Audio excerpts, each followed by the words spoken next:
ফের বাংলা বলায় বাংলাদেশি তকমা, ফের হরিয়ানাতেই আটকে বাংলার শ্রমিক। নির্যাতনের অভিযোগ স্থানীয়দের বিরুদ্ধে। কাঁদতে কাঁদতে স্ত্রীকে ফোন পরিযায়ী। ফের হরিয়ানায় আক্রান্ত বাংলার পরিযায়ী শ্রমিক। বাংলা বলায় বাংলাদেশি তকমা, হরিয়ানায় আটকে বাংলার শ্রমিক। অনুপম রয়েছে সরাসরি আমার সঙ্গে। অনুপম, ওই পরিযায়ী শ্রমিকের সঙ্গে তার পরিবারের কখন শেষ কথা হয়েছে, কি জানিয়েছিলেন তিনি পরিবারকে?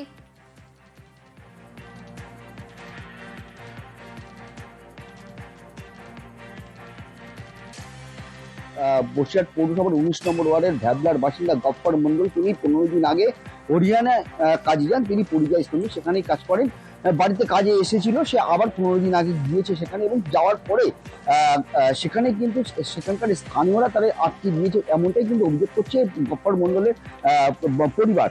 সেখানে তার দোষ, এই যে বাংলা বলার জন্যই নাকি তাকে আটকে রেখেছে, এবং আটকে রেখে তাকে রীতিমতো নির্যাতন করা হচ্ছে, তাকে খেতে দেওয়া হচ্ছে না, তাকে শারীরিক অত্যাচার করা হচ্ছে, এরকমটাই কিন্তু অভিযোগ করছে। এবং গত 3 দিন আগে লাস্ট বাথরুমের মধ্যে গিয়ে এই গফফর মন্ডল তার পরিবারে তার স্ত্রীর সঙ্গে একবার কাঁদতে কাঁদতে ফোন করে জানিয়েছিল তার সমস্যার কথা, এবং সে কি পরিস্থিতির মধ্যে আছে সেইটা সে জানিয়েছিল, এবং তাকে যাতে অতি শীঘ্রই তাকে যাতে উদ্ধার করা যায়, এবং আমাদের রাজ্য সরকার যাতে অতি দ্রুত তার পদক্ষেপ নেয় সেই আর্জি কিন্তু তার পরিবারকে জানিয়েছিল। এবং তারপরের থেকে কিন্তু তার মোবাইল বন্ধ, তার মোবাইলের সঙ্গে তার পরিবার আর কোনো যোগাযোগ করতে পারছে না। মাত্র 15 দিন আগে কাজে গিয়ে এরকম নির্যাতনের মুখোমুখি হতে হচ্ছে এই পরিযায়ী শ্রমিককে।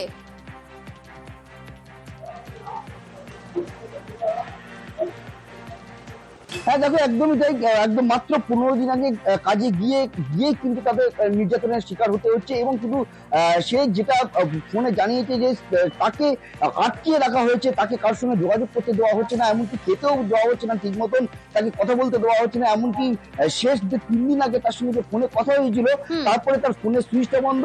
তার পরিবারের লোকজন আশঙ্কা করছে যে তার কাছ থেকে মোবাইল ফোনটাও নিয়ে নেওয়া হয়েছে। অর্থাৎ এই মুহূর্তে গফফর মন্ডল যে কি পরিস্থিতিতে আছে সেইটা নিয়ে কিন্তু রীতিমতো উদ্বিগ্ন তার পরিবার। তার পরিবারের যেটা দাবি, যথেষ্ট উদ্বিগ্ন পরিবার। নজর রেখো অনুপম। আমার স্বামী গিয়েছে 15 দিন আগে, 3 দিন আগে ফোন করেছে। তা উনি বাথরুমের ভেতর থেকে ফোন করছিল, বলছে যে আমার এখানে মারধর করছে, আমাকে খেতে দিচ্ছে না, আমার ব্যাগ আছে, ব্যাগটা কেড়ে নিয়েছে। তা ওখান থেকে বলতে আমি এখান থেকে বাড়াতে পারছি না, আমাকে ওখানে আটকে রেখেছে। তা আমি জিজ্ঞাসা করলাম যে কিসের জন্য আটকে রেখেছে। বললো যে আমরা এখানে বাংলা কথা বলি বলে, আমরা বাঙালি বলে তাই আমাদেরকে মারছে, ধরছে, খেতে দিচ্ছে না। প্রশাসনকে জানিয়েছি, পুলিশকে জানিয়েছি, তা কমিশনকে জানিয়েছি। ওরা বললো যে ঠিক আছে, আমরা ঘরের ছেলে ঘরেই নিয়ে আসবো।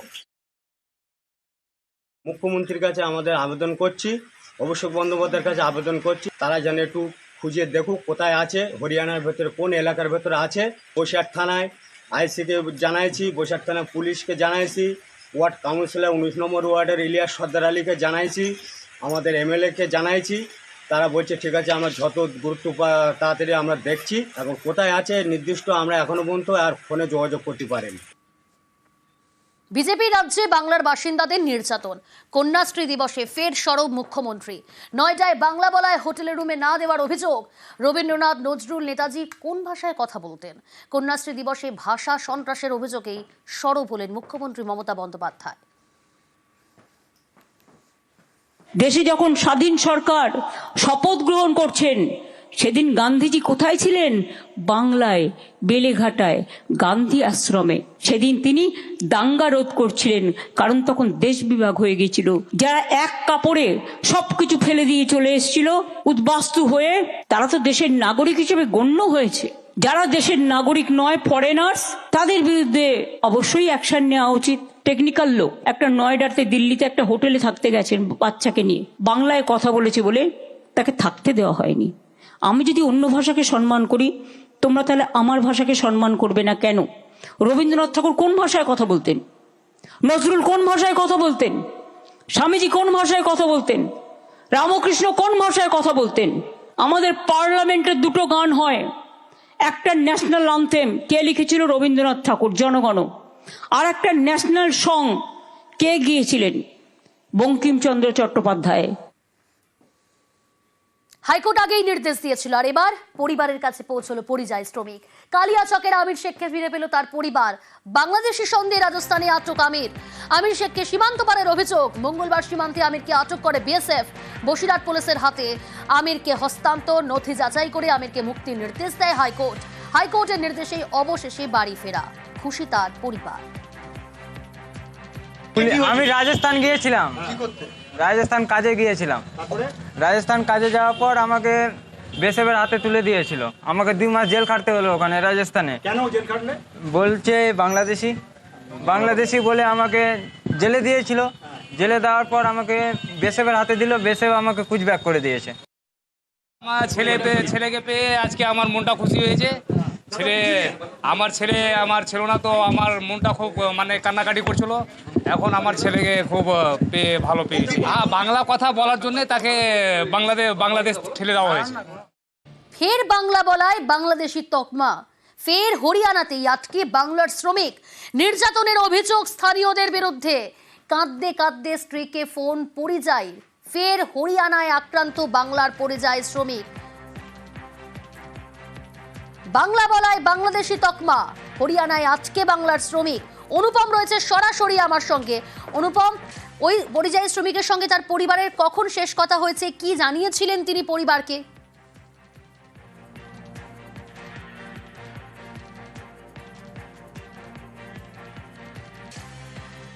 বসিরহাট পৌরসভার 19 নম্বর ওয়ার্ডের ভ্যাবলার বাসিন্দা গফফর মন্ডল, তিনি 15 দিন আগে হরিয়ানায় কাজে যান। তিনি পরিযায়ী শ্রমিক, সেখানেই কাজ করেন।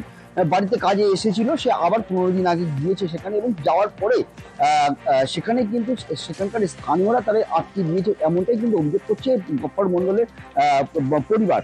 সেখানে তার দোষ, এই যে বাংলা বলার জন্যই নাকি তাকে আটকে রেখেছে, এবং আটকে রেখে তাকে ব্যক্তিগত নির্যাতন করা হচ্ছে, তাকে খেতে দেওয়া হচ্ছে না, তাকে শারীরিক অত্যাচার করা হচ্ছে, এরকমটাই কিন্তু অভিযোগ করছে। এবং গত 3 দিন আগে লাস্ট বাথরুমের মধ্যে গিয়ে এই গফফর মন্ডল তার পরিবারে তার স্ত্রীর সঙ্গে একবার কাঁদতে কাঁদতে ফোন করে জানিয়েছিল তার সমস্যার কথা, এবং সে কি পরিস্থিতির মধ্যে আছে সেইটা সে জানিয়েছিল, এবং তাকে যাতে অতি শীঘ্রই তাকে যাতে উদ্ধার করা যায়, এবং আমাদের রাজ্য সরকার যাতে অতি দ্রুত তার পদক্ষেপ নেয় সেই আর্জি কিন্তু তার পরিবারকে জানিয়েছিল। এবং তারপরে থেকে কিন্তু তার মোবাইল বন্ধ, তার মোবাইলের সঙ্গে তার পরিবার আর কোনো যোগাযোগ করতে পারছে না। মাত্র 15 দিন আগে কাজে গিয়ে এরকম নির্যাতনের মুখোমুখি হতে হচ্ছে এই পরিযায়ী শ্রমিককে।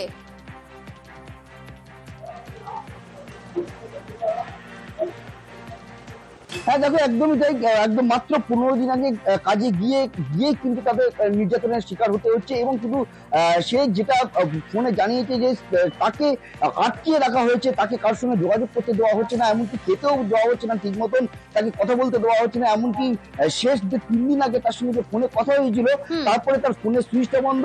তার পরিবারের লোকজন আশঙ্কা করছে যে তার কাছ থেকে মোবাইল ফোনটাও নিয়ে নেওয়া হয়েছে। অতএব এই মুহূর্তে গফফর মন্ডল যে কি পরিস্থিতিতে আছে সেইটা নিয়ে কিন্তু রীতিমতো উদ্বিগ্ন তার পরিবার। তার পরিবারের যেটা দাবি, যথেষ্ট উদ্বিগ্ন পরিবার। নজর রেখো অনুপম। আমার স্বামী গিয়েছে 15 দিন আগে, 3 দিন আগে ফোন করেছে। তা উনি বাথরুমের ভেতর থেকে ফোন করছিল, বলছে যে আমার এখানে মারধর করছে, আমাকে খেতে দিচ্ছে না, আমার ব্যাগ আছে, ব্যাগটা কেড়ে নিয়েছে। তা ওখান থেকে বলতে আমি এখান থেকে বাড়াতে পারছি না, আমাকে ওখানে আটকে রেখেছে। তা আমি জিজ্ঞাসা করলাম যে কিসের জন্য আটকে রেখেছে। বললো যে আমরা এখানে বাংলা কথা বলি বলে, আমরা বাঙালি বলে তাই আমাদেরকে মারছে, ধরছে, খেতে দিচ্ছে না। প্রশাসনকে জানিয়েছি, পুলিশকে জানিয়েছি, তা কমিশনকে জানিয়েছি। ওরা বললো যে ঠিক আছে, আমরা ঘরের ছেলে ঘরেই নিয়ে আসবো। মুখ্যমন্ত্রীর কাছে আমাদের আবেদন করছি, অভিষেক বন্দ্যোপাধ্যায়ের কাছে আবেদন করছি, তারা যেন একটু খুঁজে দেখুক কোথায় আছে, হরিয়ানার ভেতরে কোন এলাকার ভেতরে আছে। বসিরহাট থানায় আইসিকে জানাইছি, বসিরহাট থানায় পুলিশকে জানাইছি, ওয়ার্ড কাউন্সিলর 19 নম্বর ওয়ার্ডের ইলিয়াস সর্দার আলীকে জানাইছি, আমাদের এমএলএকে জানাইছি।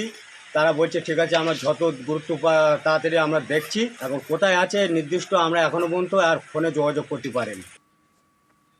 বিজেপি রাজ্যে বাংলার বাসিন্দাদের নির্যাতন। কন্যাশ্রী দিবসে ফের সরব মুখ্যমন্ত্রী। নয়ডায় বাংলা বলায় হোটেলের রুমে না দেওয়ার অভিযোগ।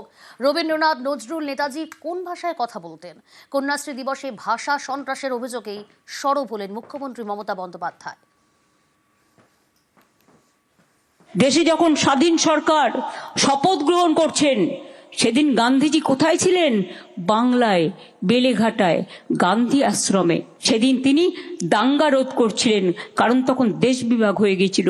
যারা এক কাপড়ে সবকিছু ফেলে দিয়ে চলে এসেছিল উদ্বাস্তু হয়ে, তারা তো দেশের নাগরিক হিসেবে গণ্য হয়েছে। যারা দেশের নাগরিক নয়, ফরেনার্স, তাদের বিরুদ্ধে অবশ্যই অ্যাকশন নেওয়া উচিত। টেকনিক্যাল লোক একটা নয়ডাতে, দিল্লিতে একটা হোটেলে থাকতে গেছেন বাচ্চাকে নিয়ে, বাংলায় কথা বলেছে বলে তাকে থাকতে দেওয়া হয়নি। আমি যদি অন্য ভাষাকে সম্মান করি, তোমরা তাহলে আমার ভাষাকে সম্মান করবে না কেন? রবীন্দ্রনাথ ঠাকুর কোন ভাষায় কথা বলতেন? নজরুল কোন ভাষায় কথা বলতেন? স্বামীজি কোন ভাষায় কথা বলতেন? রামকৃষ্ণ কোন ভাষায় কথা বলতেন? আমাদের পার্লামেন্টের দুটো গান হয়, একটা ন্যাশনাল অ্যান্থেম কে লিখেছিল? রবীন্দ্রনাথ ঠাকুর, জনগণ।